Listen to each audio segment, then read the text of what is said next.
Hello, my name is Tatlwn Penry. I'm a solitary pagan witch and the founder of the Wolf and Howl Press. This evening's little chat is one of a series of talks that I'm doing.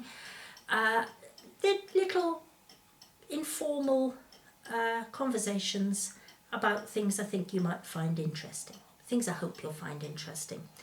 And this talk is about how we send blessings, healing. Sometimes people even send hugs to those who are suffering or in difficulties or just feeling a bit down or lonesome. Now, there are specific ways of healing people. There are specific ways of channeling things. We're not talking about those. This is much more informal.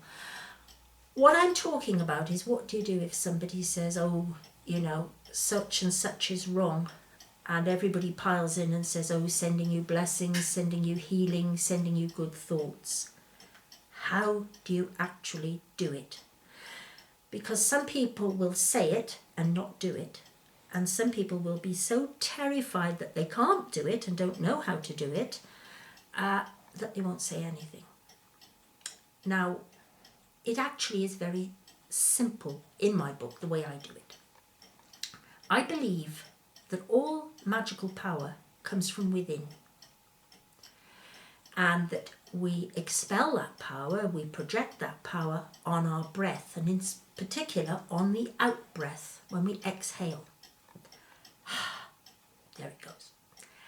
And therefore, if you're going to send good wishes, if you're going to send healing, hugs, love, what have you, that's the way you do it. It is literally a case, especially when you're practicing on your own. When you're a solitary, you've got no group to call upon to raise energies, only you.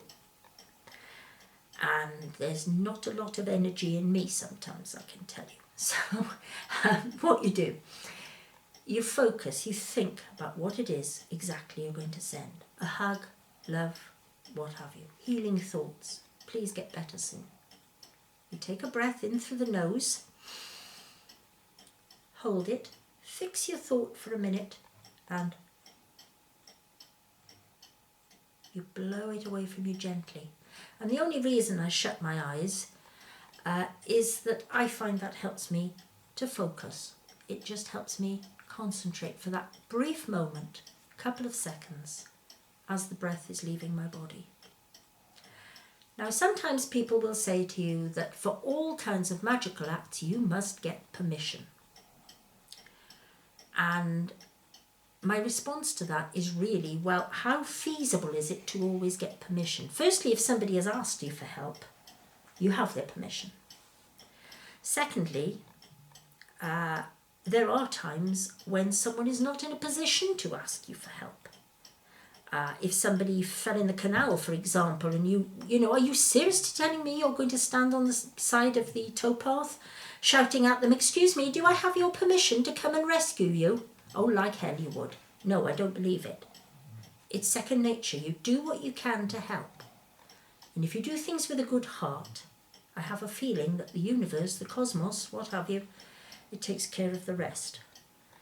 And I think that has to be our guiding thing. How would we do it in real life? Would you seriously say to someone, may I send you a loving thought? May I send you some comfort? No, you wouldn't. You'd just do it. And most people like a bit of extra comfort. Most people certainly appreciate being loved. And I think that's really all it comes down to. And I think all these things, if you think of them, one of the best ways I've ever thought of sending these things is like blowing a kiss, you know? Like that. And in the same way, you can do that when you send healing thoughts, loving thoughts, thoughts of comfort. You literally put your hands up like that for a moment. You blow slowly at them. And you let it go.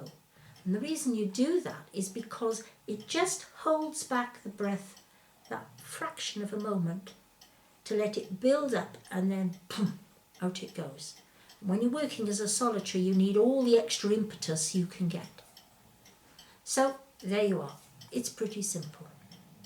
And that's the method I like, and I will leave you with a healing blessing this evening.